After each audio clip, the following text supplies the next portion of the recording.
Gabon dan hori, Gatikeko udaleko abenduko ohiko osoko bilkurari hasiera emango dotzigu. Gai zerrendako lehenengo puntua, arteko akta onartzea, hala badagokio. Badago zerronen inguruen komentateko? Onartuta geratzen da. Bigarren puntuan dekogu, alkatetza dekretuen kontu emotea, honen inguruen informazioa banatu duen informazio batzordean. Beraz, aurrerantza jarraituko dugu. Hirugarren puntuan, Gatikako udalaren 2020ko urteko ESEP kudeaketa plana. Honen inguruan baita ere batzordean komentaren duen. Bai, diktamen bat egin genuen, diktamenan errakuntza batzuk egon dira eta idazkariak zuzendu egin da. Ez, kasurik ez egin errakuntza. Kriterioa, egintzan ondo behitzen, baina kriterioa da berez legezko batzordeko kideak diren botoak agatzea. Horrela ez, 3 PNV-koak, bat bildukoa eta ez da. Irakurko, argi geratu da, ez da, idazkariak esan dagoena, Mikel? Zelan aldatu diren diktameneko zenbateako izendatuta titularrak izan da garelako. Hori da. 2020 urtean Euskal Sustantzako Egintzapeneko 2020ko kudeaketa plana onartu behar da, besteak beste Euskara Sustantzako Egintzak burutzeko udalarean. Bozketa egon zen, eta aldeko botoak dago izan ziren, PNV-koak 3, bildukoa bat, eta abstentzioa bat jateikoa. Orduan erabaki proposamena da, ekintza planaren 2020ko kudeaketa plana dokumentua onartzea. Diktamen berbera, jarriko dugu mahai gainean? Argitu duen zerretu da. Diktamen berbera jarriko dugu mahai gainean, bozketa. Bildu? Eta EAJ?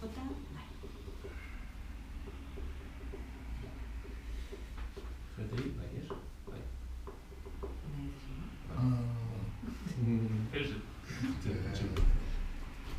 Urrengoko pentsionistak martxan plataformak aurkeztu duen proposamena onartzea hala badagokio.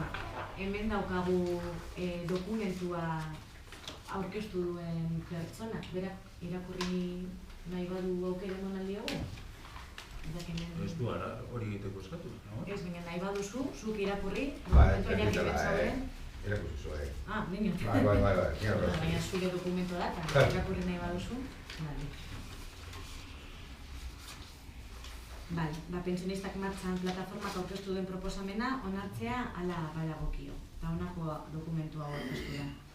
Bizkaiko pentsionisten mugimenduaren parte den pentsionistak martxan plataformak aurkezten duen proposamena udalbatzarrean onartzeko. Justifikazioa. Pentsio mugimendua kalean dago 2018ko urtarrilaren 15-etik. Denbora aurrera doa. Hauteskunde mota asko egon dira azken garaian eta gure mobilizazioekin lortutako emaitzak ez dira sendotu. Prekarietatea eta pentsioen murrizketa ekarri diguten lan eta pentsioen erreformak indarrean daude. Baita bere ondorioak. Gero eta adineko pertsona eta jubilatu gehiago osatzen du gizartetik baztertuta dagoen multzoa. Bizitza duin eta autonomoa izateko aukerarik gabe. Dagoeneko, promesek aspertzen gaituzte eta ekimenak nahi ditugu. Gure aldarrikapenek behingoz erantzuna jaso dezaten nahi dugu. Eta erantzun horiek bete daitezen, behar den dirua bideratzea behar dugu. Eta legalki betirakotzea. Guretzat eta etorkizunako belaunaldientzat. Gure eskakizunak oinarrizko justizian errotu eta gizarte demokratiko eta bidezko baten konpromisoan oinarritzen direla uste dugu. Horregaitik eskatzen dugu udalbatzarrak onartu ditzan hurrengo proposamena. Erabaki proposamena. 1. Pentsioen banaketa sistema publikoa eta pentsio duinen defentsa egitea. 2. Europako gutun sozialaren eskaerak bete eta diru sarrera nahikoak ezartzea. Lanbide arteko gutxiengo soldata 1.400 euro, gutxiengo pentsioa 1.080 euro, pentsioen egoera automatiko eta iraunkorra izatea gutxienez KPI-aren arabera eta legez bermatua. 3. Prekarietatea ugaritu duten lan erreformak eta 2011 eta 2013ko pentsioen erreforman alde kaltegarriak ezabatzea. 4. Soldata eta pentsioen genero arrakalekin amaitzea. 5.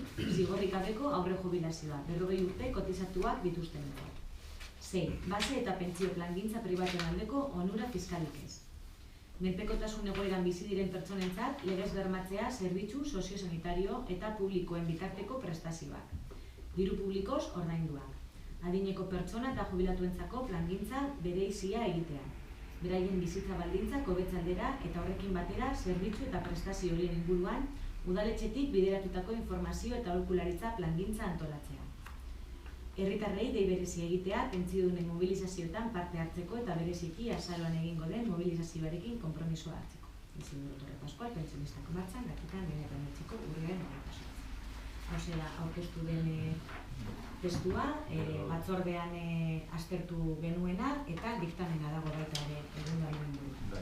Diktamenan bozketa izan zen aldeko botoak 2, GTIko ordezkariarena eta Bilduko ordezkariarena, eta kontrako botoak 3, EAJ-ko 3 ordezkariak. Orduan, informazio batzordaren erabaki proposamena da, pentsionistak martxan plataformak aurkeztutako proposamena ez onartzea. Bale, nik diktamen hau mahai gaineratuko dut, bale? Oso ulertzen duzu ez? Bueno, bozkatuko da onartu debez. Hori da, bai, diktamena ez da. Bardina, ez da proposatzen dana testua onartzea, proposatzen dana da ez onartzea. Bai. Bale, barrai daukagunak ez? Diktamena orduan mahai gainean jarriko dugu bere eusketarako. Diktamena dio... Erabaki proposamena dio ez onartzea. Diktamenaren kontra bozkatuko benuke. Hori da, horregaitik ez. Baina hemen bozkatzen dugu, akordea, diktamen ez dugu bozkatzen. Ez dugu Baina mozio batzuk bozkatzen dira ez diktamenak. Ordu zertarako egiten dugu diktamena eta zerretik jartzen duzu proposamena dala esunatzen dut urlaitzen. Bueno, orduan zer bozkatuko dugu. Ez da lotezea. Baina orduan diktamena hau ez da bozkatu behar. Diktamena da erabaki. Bale, diktamen hau da eta orduan testua onartzea ala ez onartzea bozkatuko dugu. Bai? Baina hau kriterioa mesedez esarriz, batzutarako bai beste batzutarako ez, liatu egiten gara. Argitu mesedez. Hori da, bestela ganak liatzen. Orain arte diktamenik ez dugu bozkatu. Beti bozkatu dugu mozioa jaso izan testua. Zentzu bertzian... Artekoan diktamena bozkatzen genuen. Ez, aktan bilatzen baldin baduzu, mozioa eta mozioa. Orokorrean onartzeko diktamenak izan ziren, baina. Kontrakoa bere gonda bat angote, eta gero gota kontra horregatik baina ez finkatu, bale? Zelan egingo dugun, ze bestela? Bueno, sin más. Testua da bozkatuko dugu horren, bale? Bildu, GTI, eta EAJ kontra dagoen, eta zergaitik kontrakoaren arrazoiak eman nahi dugu. Bizkaiko pentsiodunen mugimenduaren mozioari erantzuteko erantzuna. Lehenengo eta behin, gogoratu behar da, EAJak pentsioen sistema publikoa defendatzen dauela, belaunaldien arteko elkartasunaren bermatzaile izango den sistema bat, bizi baldintza duinak eskainiko dituen oinarri soziala eta ezinbesteko gertatzen da gure alderdiak adibidez legebiltzarrean lortutako guztia balioestea. Alderdi gisa, azken urteotan, hobekuntzak eta dituen ildo beretik jarraituko dugu. Orain arte, lortutakoa finkatuz, eta euskal pentsio sistema publiko bateratu, iraunkor eta jasangarrirako bidea eginez. Bestaldetik, ulertu eta errespetatzen dugu pentsio plan pertsonal edo pribatua izan nahi duenaren erabakia. Mozioan planteatzen diren puntuei dagokion aldetik, bat, pentsiodunen mugimenduak egiten dituen aldarrikapenei dagokionez, pentsiodunen sistema publikoaren defentsa, bai, gure alderdiak pentsioen sistema publikoa defendatzen dau, belanaldi ezberdinen arteko elkartasunaren bermatzailea eta bizi baldintza duinak eskainiko dituen oinarri soziala izan dadin. Nabarmendu eta baliotsi beharreko da gure alderdiak, Espainiako gobernuarekin adostu zuen akordioa, urrats handia izan zen, pentsiodunen aldarrikapenetan. Eta era berean, gogoratu behar da baita ere Eusko Legebiltzarrean aurkeztu zen zuzenketa bat, mozio honetan jasotzen diren hainbat kontu aintzate hartu zituena. Nahikotasuna bermatzeko diru sarrera dela eta Europako Karta Sozialaren exigentziak betetzeko guk RGI diru sarrerak bermatzeko errenta deitzen diogu. Ez dauka gure ustetan hori da defendatu behar duguna. 1.200 euroko lanbide arteko soldata dela eta lanbide arteko soldata ez du udalak ezartzen, ez da Bizkaiko Foru Aldundiak, ez da Eusko Jaurlaritzak ere. Beraz, ez daukagu eskumenik arlo horretan, ez estatuko gobernuak esartzen da, gizarteragileekin eta sindikatuekin adostuz. 1.080 euroko gutxieneko pentsioa dalata, sistema gaur egun dagoen moduan ez dugu posible ikusten. Eta jasotzen den pentsioa kalkulatzen da kotizatu beraren arabera. KPI-aren arabera, errebalorizazio automatiko eta iraunkorra horrekin ados gaude. Lan erreformak indargabetzea baita ere ados gaude. 2011 eta 2013ko pentsioen erreformen alderdi gutxikorrak indargabetzearen alde ere gaude. Genero arrakala desagertaraztekoa baita ere. Plan pribatuen onura fiskali dagokionez, 2008an PFS-ren berrikuspena egingo delarik, berrikuspen horretatik erator daiteken tratamendu fiskaletik irtengo denaren zai gaude. Menpekotasun egoeran dauden pertsonei aurrekontu publikoekin ordaindutako zerbitzu soziosanitarioen sarean sartzeko eskubidea bermatzeari dagokionez, ulertzen dugu eskubide hori bermatu egin behar dela, baina pertsona horien ahalmen ekonomikoa bere bai kontuan hartu behar dela. Adineko pertsonen bizimodua hobetzeko plan berezia egiteari, udal informazioa eta aholkularitza emateari dagokionez, udal gehienek halako lanak badituzte. Eta, horregaitik guk ezezkoa bozkatu dugu mozio hori, ulertzen dugulako gauza asko nahasten direla, gauza batzuek azadoz egon arren, eta hori dago ezezkoa.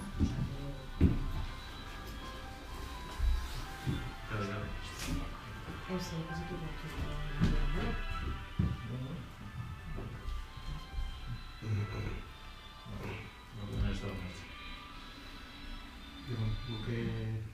Zeo esan dugu, ezta? Egiten den politika horretan, alderdi bakoitzak bere iritzia izango dugu honen gainean. Egin duzune errepasoa eginda, ematen dago aldeko puntu edo adostasun puntu gehiago dauzela, ez adostasun puntua baino. Halere, EAJak ezezko bozka egin da. Nik hemen ulertzen duenagatik da, ulertzen dudana, pertsona batek olako papel bat ere sinetzen dauenean, kaleko pertsona batek ere ez dauka eskumenik ez aldatzeko, ez lege aldatzeko, ez praktika eramateko. Baina ere, gauzak aldatzeko edo horri laguntza eskatzen zaio edo zeraren alde egitea. Eta hori da intzuzen be, nik uste dut horri honekin edo mozio honekin eskatzen dena da. Ia katikako dalak bat egiten duen honekin, edo ez. Eta nik uste dut hor eskuduntzarik edo eskumenik daukagun horretan aipatzea hainbat gauzaren alde edo agertzen gara askotan, eta hori aldatzerik eta horren gaineko erabakirik hartzerik ez dugu izaten. Baina eta guztiz ere guk alde edo kontra jartzen gara horretan. Orduan, nik ikusten duenagatik, labur bilduz. Ez dagoela interesik olako dauen moduan, olako ekimen bati baietzko borobile izateko. Orduan, nik uste dut, eta hemen plataformako baten bate dagoenez, nik eskatuko nizueke bai bioi ia, ados zaudeten puntu horiek kontuan izan da, ia olako proposamen borobilik edo atera lan eta beste buelta bat emon honi, behintzat gatikako udalak eta gitxieneko puntuetan adostasuna egon da, ia paper edo mozio bateratu bat edo sortu aldan.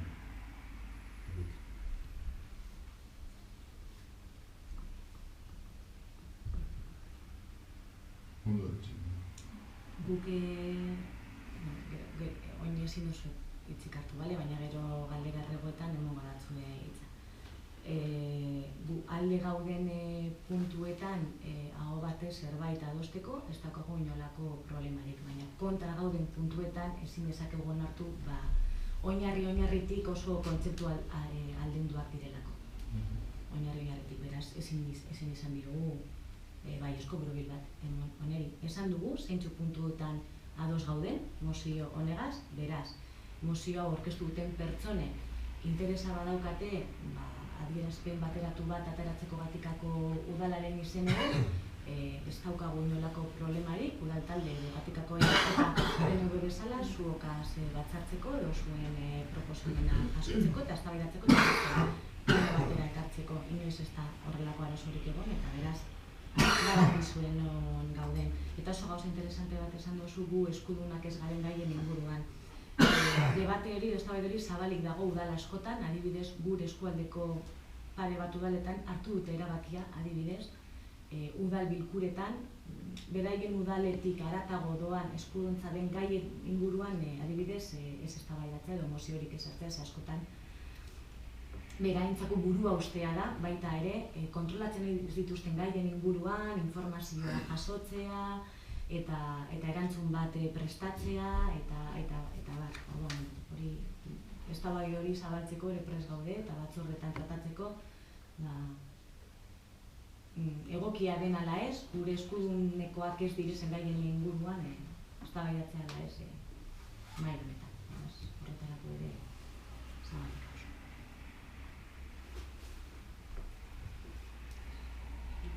Hurrengoko puntua, 5. finantza iragankortasun txostena, hau ere kontu ematea da, honen inguruan informazio batzordean eman genuen kontuan. Eta hori da, kontu ematea, diputazioa gure. Eta 6. puntua, eskaera eta galderak. Badokazue eskaera edo galderak, Mikel? Ekin gai zerrenda bukatuko litzateke, eta orain bai publikotik